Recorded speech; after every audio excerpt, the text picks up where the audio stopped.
ശ്രീനാഥ്, അവിടെ പ്രതിഷേധിക്കുന്നവരുടെ മുദ്രാവാക്യം ഇപ്പോൾ എന്താണ്? എന്താണ് അവർ പറയുന്നത് ശ്രീനാഥ്?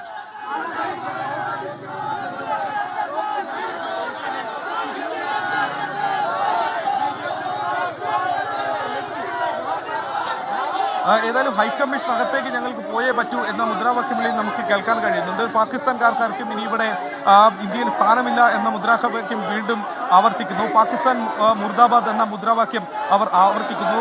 ഇന്ന് രാവിലെ ഏതാണ്ട് 10-15 പേർ മാത്രമായിരുന്നെങ്കിൽ ഇപ്പോൾ കൂടുതൽ പ്രതിഷേധക്കാർ എത്തിയതോടെയാണ് ഇത് ഒരൽപ്പം സംഘർഷത്തിലേക്ക് നീങ്ങിയത്. പോലീസ് ഇപ്പോൾ ഒരു വശത്ത് മുഴുവൻ ഈ എംബസിയിലേക്കുള്ള പ്രധാന വഴി മുഴുവൻ ഇപ്പോൾ ബാരിക്കേഡ് വെച്ച് ബ്ലോക്ക് ചെയ്യുകയും അതിന് ഒരു വശത്ത് നിന്ന് പ്രതിഷേധക്കാർ അകത്ത് കടക്കാതെ നോക്കുകയും ചെയ്യുകയാണ്. പ്രതിഷേധക്കാർ അതേസമയം ചിലരെങ്കിലും ബാരിക്കേഡുകൾ മറികടക്കാൻ കഴിഞ്ഞു. അവരെ കസ്റ്റഡിയിലെടുത്ത് പോലീസ് നീക്കുകയും ചെയ്തിട്ടുണ്ട്. ഇന്നിപ്പോൾ ഈ കേക്കുമായി വന്ന ആളുടെ ദൃശ്യങ്ങൾ ഇപ്പോൾ വാർത്താമാധ്യമങ്ങളിലടക്കം കണ്ടതോടെയാണ് ഒരുപക്ഷെ കുറച്ചുകൂടി ദേഷ്യത്തോടെ അമർഷത്തോടെ കൂടുതൽ ആളുകൾ ഈ പ്രതിഷേധത്തിന്റെ ശക്തി കൂട്ടുകയും ചെയ്തത്.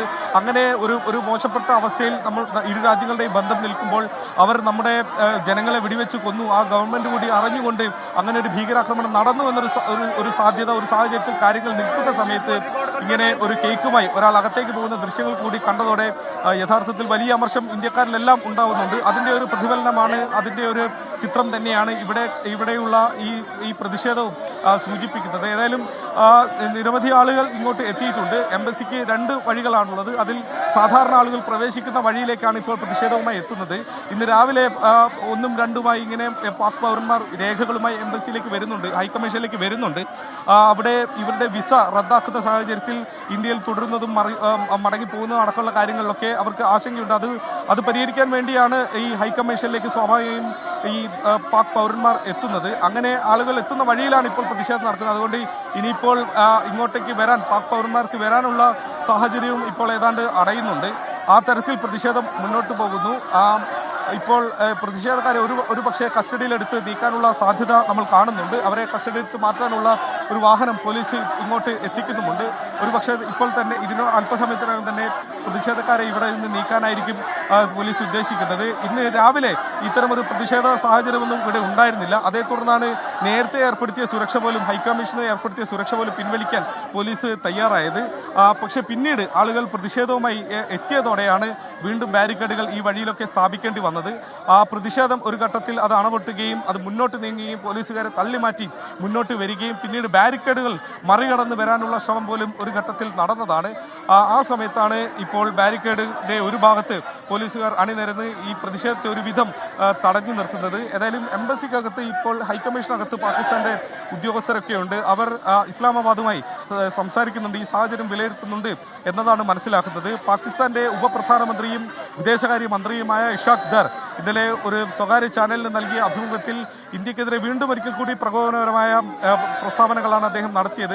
അപക്വമായ നിലപാടാണ് ഇന്ത്യ സ്വീകരിക്കുന്നതെന്ന അടക്കമുള്ള കാര്യങ്ങളാണ് അദ്ദേഹം പറഞ്ഞുകൊണ്ടിരുന്നത്. പാകിസ്ഥാനെതിരെ കൃത്യമായ തെളിവുകളൊന്നും ഇന്ത്യയുടെ പക്കലില്ല എന്നൊക്കെ അദ്ദേഹം പറയുമ്പോഴും കൃത്യമായ തെളിവുകളില്ലാതെ ഇന്ത്യക്ക് ഇത്രയും ശക്തമായ നയതന്ത്ര തലത്തിൽ പോലും ചലനങ്ങൾ ഉണ്ടാക്കാൻ കഴിയുന്ന തരത്തിൽ, അന്താരാഷ്ട്ര തലത്തിൽ പോലും ചോദ്യങ്ങൾ ഉയരാൻ സാധ്യതയുള്ള തരത്തിൽ തീരുമാനങ്ങൾ ഇന്ത്യക്ക് എടുക്കാൻ കഴിഞ്ഞെങ്കിൽ തെളിവുകൾ ഇന്ത്യയുടെ പക്കൽ ഉള്ളത് കൊണ്ട് തന്നെയാണ്. ഏതായാലും ഇപ്പോൾ ബാരിക്കേഡുകൾക്ക് മുകളിലേക്ക് ചിത്രങ്ങൾ, ഈ പഹൽഗാം ആക്രമണത്തിന്റെ വേദനിപ്പിക്കുന്ന നടുക്കുന്ന ആ ദൃശ്യങ്ങൾ ഉയർത്തി കാണിച്ചുകൊണ്ടാണ് ഇപ്പോൾ പ്രതിഷേധക്കാർ ഈ ബാരിക്കേഡിന് മുന്നിൽ അണിനിരക്കുന്നത്. ഏതായാലും അവരെ അകത്തേക്ക് പ്രവേശിക്കാതെ തടയാൻ പോലീസിന് ഇപ്പോൾ കഴിഞ്ഞിട്ടുണ്ട്. ഒരു ബസ് ഇപ്പോൾ ഈ വഴിയിലേക്ക് ഒരു ബസ് എത്തിച്ച് റോഡിന് കുറുകെ പോലീസ് ഇടുകയും ചെയ്തിട്ടുണ്ട്. ഒരുപക്ഷെ പ്രതിഷേധക്കാർ ബാരിക്കേഡ് മറികടക്കുകയാണെങ്കിൽ അവരെ തടയുകയും അവരെ കസ്റ്റഡിയിൽ എടുക്കുകയും കൂടി ഉദ്ദേശിച്ചാവാം.